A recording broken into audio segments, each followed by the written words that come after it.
Red Bull's Christian Horner believes Lewis Hamilton should apologize for his late race contact with Alex Albon, the second in 3 events, robbing him of a potential win in Austria.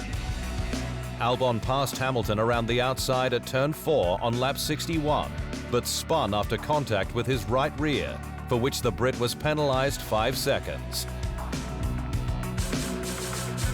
It was just a misjudgment by Lewis at the end of the day, and it'd be good if he apologized for it, said Horner. Staying with Hamilton, who didn't get the result he wanted on track in Austria, but off it, he led the fight to end racism and discrimination, including a minute's silence on the pre-race grid. Where all drivers united in a show of solidarity, with 13 joining Hamilton to take a knee for a powerful statement against human rights issues. Hamilton's Mercedes team backed his endeavors, turning its W11 cars and race suits black, with a pledge to improve diversity within the squad. F1's own initiatives were also clear to see, with the We Racers 1 logo and rainbows on all cars. Staying with Mercedes, which had 2 wins in Austria, with Valtteri Bottas lifting the silverware, and its DAS system finally deemed legal by the stewards, who rejected a protest from rival Red Bull Racing.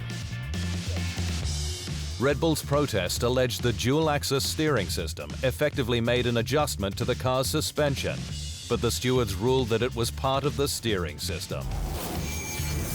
DAS, which has since been banned from 2021, allows a driver to control the car's toe, or tracking as it's known in road cars, for optimal rotation of the car's front tires around the vertical axis. Kimi Raikkonen's future remains a hot topic, with the F1 world champion out of contract at the end of the season.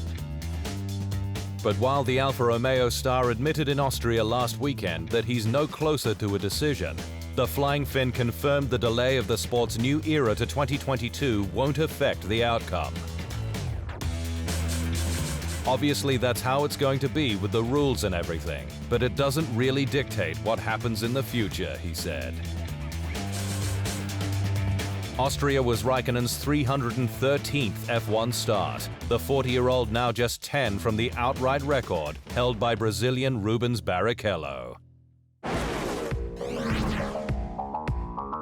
AlphaTauri's technical director Jody Egginton may have said the AT01 is capable of 4th in the constructors' standings this year, but Pierre Gasly, speaking exclusively to the Inside Line, says that a more accurate picture will have to wait a few races.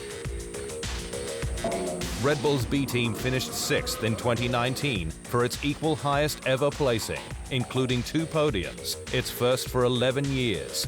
But Gasly is taking nothing for granted in his second stint with the squad. Makes me even more excited if Jody said that's the target for the year. I've learned with motorsport, so many things happen, so I rather take it a bit more easy at the beginning of the year and see what kind of result we're able to put together. The momentum is there, with Red Bull providing support and sharing a strong mechanical package, including Works Honda power unit, gearbox, suspension, and hydraulics. Enough to see Gasly finish 7th in Austria, ensuring AlphaTauri is up to 5th in the constructors' standings. I think for us, already P5 will be an amazing achievement. If we manage to get P4, we'll try to get the best we can. But I think I rather wait 2-3 race weekends to see the potential of our car. Renault's second seat is a coveted commodity in the 2021 driver market, but the squad is in no rush to make a decision, with options galore on the table, including young guns from its own academy, like F2 racers Christian Lundgaard and Guan Yu Zhou. But while Esteban Ocon admitted that he has no influence on the team's decision, he's pointed to 2-time F1 world champion Fernando Alonso as his teammate preference, given memories of 2006 and his fights with Ferrari's Michael Schumacher. I don't know if he's going to join or not with us, but definitely if he could come back, I would be very happy, Ocon said. Alonso is not the only world champion being considered by Renault, with Sebastian Vettel potentially available, the 32-year-old set to leave Ferrari at the end of the season. Renault's Cyril Abiteboul has reaffirmed the French squad's commitment to an aggressive development plan this year, a move he hopes will boost its chances of re-securing fourth in the constructors' standings. We've made some tough decisions during the break to allow us to do that, to secure the plan, and we will execute that plan. There will be some other, decision made that we'll talk on later. But for the time being, on the chassis side, the upgrades are coming. Renault brought 3 sets of upgrades to Austria, but reliability ultimately brought it undone, with Daniel Ricciardo retiring with cooling issues. The track unknown car breaker. But there is clearly a huge satisfaction from the effort that's been put into getting all these parts available in quantity, also because we all know that ZVEG can be harsh for the cars, so in particular a double header in ZVEG, even if there's been some curb being removed. McLaren has paused all of its infrastructure projects, including plans for a new wind tunnel as a result of COVID-19 related financial strife. But team principal Andreas Seidel says it's still on course for progress. The McLaren group has been hit hard by the pandemic, with plummeting car sales and racing series shutdowns, forcing an urgent cash shortfall. Financial pressure that was eased last week with news of a £150 million loan from Bahrain's National Bank. I think with the funding we have in place now, we together with Zach, I'm working flat out in order to get these projects restarted again as quickly as possible. We still need to be, let's say, cautious because we still don't know exactly how the income will actually look like this year. The squad, which sits second in the constructors after Lando Norris's first podium, remains focused on rejoining the winner's circle. And Seidel says despite construction delays, there's still a lot of work to be done.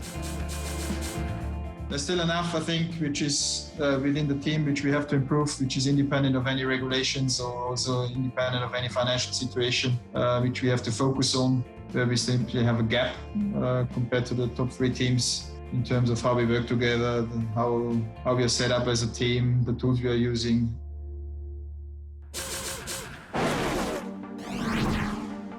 Races in the Americas have not yet been ruled out, despite skyrocketing COVID-19 cases in the USA, Mexico, and Brazil that would preclude even closed-door events being held.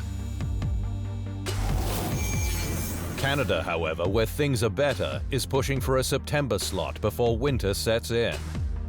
The USA looks unlikely to follow on its original date, October 25, nor Mexico and Brazil for its back-to-back. But it's likely F1 will wait a little longer before making its decision, given Austin's iconic Circuit of the Americas needs just 3 weeks' notice to put on a closed-door event. With more needed if fans can attend to promote ticket sales. Crowd favorite Montreal normally requiring months to construct temporary grandstands. It's such a popular event and it is very popular in Canada, maybe not to the same extent as it is maybe in the UK or some other European countries where, I'm not going to say motor racing, but let's say more like Formula One in general is a bit more popular. Prema F2 driver Mick Schumacher hopes his relentless approach will help him get the best from a stacked calendar, with success likely leading to a 2021 Grand Prix debut. F2 is running on the same schedule as F1 this year, with 8 confirmed events, but has double the races, 16 in 10 weeks, meaning young drivers will need to not only be more consistent, but fast learners, with the whole field now on Pirelli's 18-inch tires. From my side, I think it's going to be quite positive. I like those consecutive races. I like to be, in a rhythm, and once I have a good kind of mentality and going for the right way of approaching a weekend, I can keep that quite up for a while. So hopefully it's going to be the case this year, and we're going to have a good year. Schumacher, though, finished 11th in the Austrian feature after a late race runoff from second place and was 7th in the Sunday sprint. He's 11th in the standings. Feature winner Callum Ilott leads.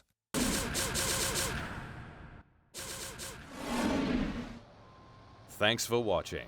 To stay up to speed on all things Formula One, make sure you hit the subscribe button.